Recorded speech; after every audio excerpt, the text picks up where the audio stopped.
안녕하세요. 오늘의 사연입니다. 구독과 좋아요 한 번씩 부탁드릴게요. 바로 사연 시작하겠습니다. 부산에 살고 있는 31살 하유지이고 연상의 남편과의 사이에 아직 아이는 없어요. 우리는 원래 상사와 부하 직원 관계였어요. 2년간의 교제 끝에 결혼하게 되었고요. 남편과 같은 직장에서 계속 일할 수 없게 되었고 저는 그룹 내 다른 회사로 정근을 가게 되었어요. 정근 후 신경 쓰이는 일들이 많아서 남편에게 투정 부리는 날들이 계속되고 있었어요. 예전에 남편이라면 제 얘기를 잘 들어주었는데 이제는 적당히 이야기를 끊어버리네요. 제가 너무 징징거려서 그런 걸까요? 그래도 요즘은 겨우 일에 익숙해져서 잘 다닐 수 있다는 식의 이야기를 나누었어요. 그런데 갑자기 태도가 바뀐 남편 때문에 저는 당황스러운 나날을 보내게 되었어요. 남편은 사사건건 저를 간섭하고 기싸움을 하려는 모습을 보이기 시작한 거예요. 퇴근 후 동료들과 밥 먹으러 가려고 하면 어디에, 누구랑, 몇 명이랑, 남자는 있느냐 등등 일일이 물어보기 시작한 거죠. 그전까지는 전혀 그런 모습이 없었는데 말이에요. 남편의 물음에 대답하고 허락을 받을 수 있는 멤버라면 별 문제 없이 식사하러 갈 수 있긴 했어요. 하지만 그렇지 않으면 식사 자리에 참석할 수도 없고 바로 귀가 명령이 내려져요. 그리고 집에 오면 집안일을 시키기 시작해요. 처음에는 집안일은 분담해서 하자고 했는데 어느새 저 혼자서 하게 되더라고요. 게다가 마음에 들지 않는 게 있으면 무조건 다시 하라고 지시하고요. 청소도 빨래도 요리도 모두 다시 하게 하는 경우도 있었어요. 반대로 남편 요구에 맞춰서 다시 해주면 오히려 남편은 한껏 기분이 좋아진 건지 칭찬을 아끼지 않아요. 시시때때로 변하는 남편을 저는 따라갈 수 없을 정도였어요.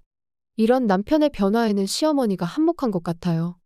시어머니에게 남편이 제 불평불만을 털어놓자 시어머니가 아내 비위 맞춰주면 자기가 잘난 줄 알고 잘난 척한다는 말을 한 것 같아요. 결혼 전부터 조금씩 느꼈지만 남편은 시어머니의 말이라면 무조건적으로 따르는 마마보이 기질이 있거든요. 그런 것 때문에 남편은 집요하게 저를 통제하고 간섭하게 된 것 같고 결혼해서도 엄마 말이라면 무조건 따르는 남자를 남편으로 둔 제가 잘못한 걸까요? 이런 결혼 생활은 1년 동안 계속되었어요. 저는 그저 견디기만 하는 삶이 된 거죠. 그런 저에게 더 큰 불행이 찾아왔어요. 바로 출퇴근길에 교통사고가 난 거였어요. 제가 빨간불에 신호 대기 중일 때 대형 트럭이 빠른 속도로 돌진해온 거죠. 트럭은 완전히 통제력을 잃은 상태였기 때문에 저는 피할 수 없었어요. 그리고 충돌에 날아가 버린 순간 왼쪽 팔에 심한 충격을 받은 것만 기억이 나요. 그런 다음 의식을 잃고 제가 깨어난 곳은 병원 침대 위였어요. 이상한 느낌이 들었지만 저는 그 순간 마취가 풀렸기 때문이라고 생각했어요. 하지만 그건 완전히 제 착각이었어요. 사고 당시의 충격으로 왼팔을 잃게 된 거죠. 한쪽 팔을 잃는 큰 부상을 당했는데도 남편은 제 곁에 없었어요. 곁에 있어준 건 제 부모님뿐이었죠. 정신을 차리고 깨어난 저에게 어머니가 괜찮냐고 물으셨어요. 괜찮다고 말하고 싶었지만 그보다 제 왼팔은 어디 간 거냐는 물음이 먼저 입 밖에 나왔어요. 엄마는 의사 선생님이 절단할 수밖에 없다고 해서 어쩔 수 없었다며 미안하다고 제게 사과를 했어요. 죄책감을 느끼게 하려고 물었던 게 아닌데. 저는 엄마가 사과할 건 없다고 괜찮다고 말했고 남편은 여기 없냐고 물어봤어요. 그러자 아버지가 한심한 표정으로 말하는데 남편이 일 때문에 지금 못 온다며 밤이나 돼서야 올 수 있다고 했다네요. 남편은 제 교통사고보다 회사를 택했구나 싶어서 남편답다는 생각이 들면서도 저를 걱정하지 않는 것 같아서 슬픔이 밀려왔어요. 남편은 그 후 정말 밤이 돼서야 병원에 왔어요. 그리고 남편은 도착하자마자 제 이불을 걷어보고 이렇게 말했어요. 정말 왼팔이 없네. 앞으로 집안일 하려면 힘들겠네. 이 얼마나 무심한 말인가요? 걱정하는 말은 한마디도 없고 오로지 집안일만 걱정하는 것 같았어요. 더 나아가 요즘은 장애인도 취업자라니깐 일하는 건 걱정 안 해도 되겠다며 웃으면서 말했어요. 도대체 무슨 생각으로 저런 말들을 하는 건지 너무 기가 막혀 아무 말도 할 수 없었어요. 남편은 제가 못마땅한 표정을 지으며 아무 말도 하지 않으니 눈치가 보였는지 사고로 말하기 힘들면 조용히 있겠다고 하길래 저는 비로소 입을 열 수 있었어요. 내가 이런 몰골이 됐는데 어떻게 그런 말을 할 수 있어? 저도 모르게 화가 치밀어 오르는 걸 느꼈어요. 남편은 제 분노 따위는 아랑곳하지 않는지 어차피 일어난 일이고 팔이 없어진 사실은 변하지 않지 않냐며 냉정하게 말했어요. 더 이상 남편과 이야기하고 싶지 않았던 저는 얼른 이불을 다시 덮고 누웠어요. 그날 이후 남편은 거의 병문 안을 오지 않았어요. 저는 열심히 재활치료를 견뎌냈고요. 하지만 팔을 잃은 상실감이 너무 커서 일을 계속할 의욕이 나지 않았어요. 퇴원 후에도 기운이 나지 않아 은둔 생활을 시작하게 되었어요. 그러다 보니 남편에게서 따가운 눈총을 받기 시작했어요. 왜 집에만 틀어박혀 있느냐며 그런 게으른 생활을 계속할 수 있을 거라고 생각하지 말라더라고요. 그리고는 집에 있을 거면 최소한 집안일이라도 완벽하게 하라며 조금이라도 소홀히 하면 절대 안 된다고 했어요. 남편이 자기가 돈 벌어오니까 지금 먹고 사는 거 아니냐고 말해 차마 반박할 수도 없었고 그저 남편 말을 들을 수밖에 없었어요. 그리고 가뜩이나 남편의 말만 들어도 힘든데 시어머니까지 우리 집에 드나들게 된 거예요. 점심때가 되면 집에 와서 청소 점검 등을 하며 지적을 하는 거죠. 그러면서 동시에 본인이 먹을 점심 식사도 준비시켜요. 저는 식욕이 별로 없어서 점심은 그냥 대충 때우는 편인데 시어머니가 오시면서부터 그렇게 할 수 없게 되었어요. 시어머니는 저녁 식사 전까지 오래 머무르면서 제게 반찬을 더 많이 만들게 하고는 반찬통에 담아가 시아버지와 함께 저녁을 먹어요.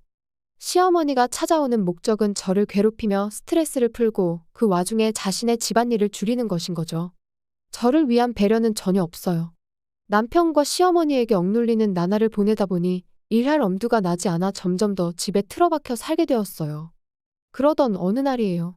남편이 항상 집에만 있으면 우울하지 않냐며 드라이브나 가자고 말한 거죠. 그런데 그 드라이브를 시어머니도 함께 데려가겠다고 하더라고요.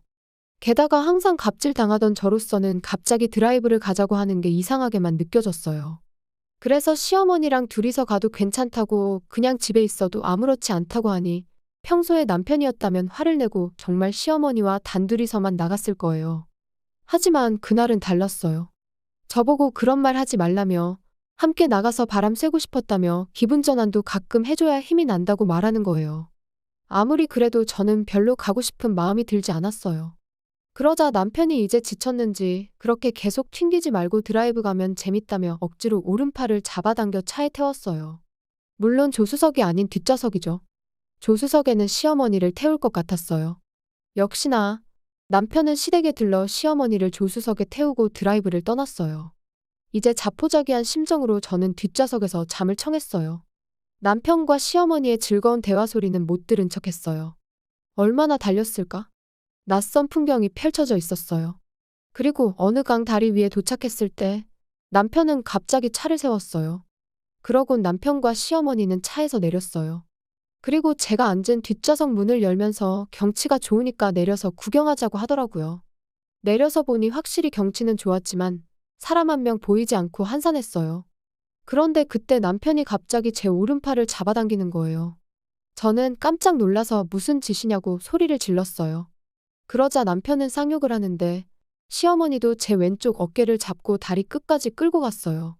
그리고 나서 남편은 저를 힘껏 밀어서 강물에 떨어뜨렸어요. 다리에서 강까지 높이가 조금 있어서 떨어질 때 파노라마처럼 제 인생이 스쳐 지나갔어요. 아마 왼팔을 잃었을 때도 비슷한 풍경이 보였던 것 같아요.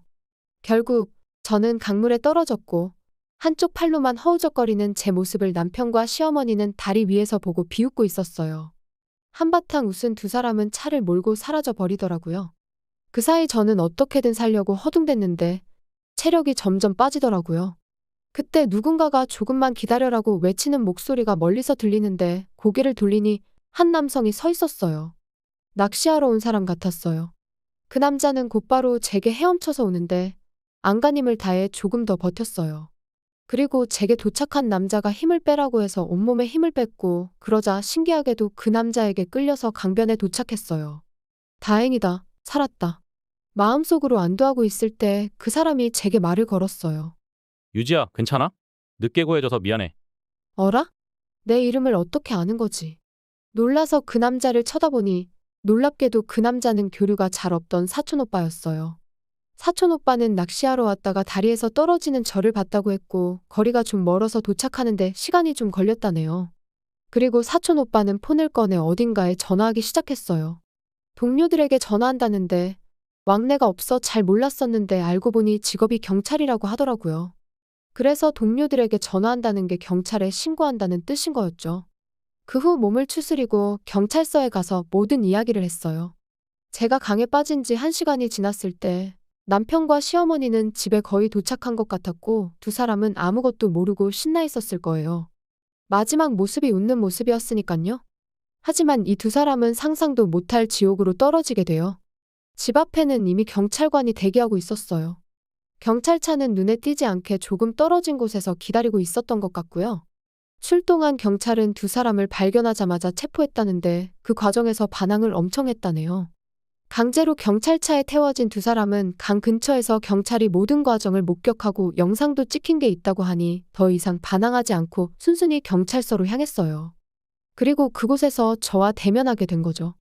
경찰서에는 저와 제 사촌 오빠가 기다리고 있었어요. 저는 두 사람을 보자마자 절대 용서하지 않을 거라고 소리쳤고 제 기세에 놀란 듯 하더라고요. 남편은 저보고 실수였다며 장난친 거였다고 말해달라는데 저를 훈계하는 듯한 말투로 말하지만 결국은 협박하는 것과 다른 바 없었어요. 저는 용서할 생각이 추호도 없었어요.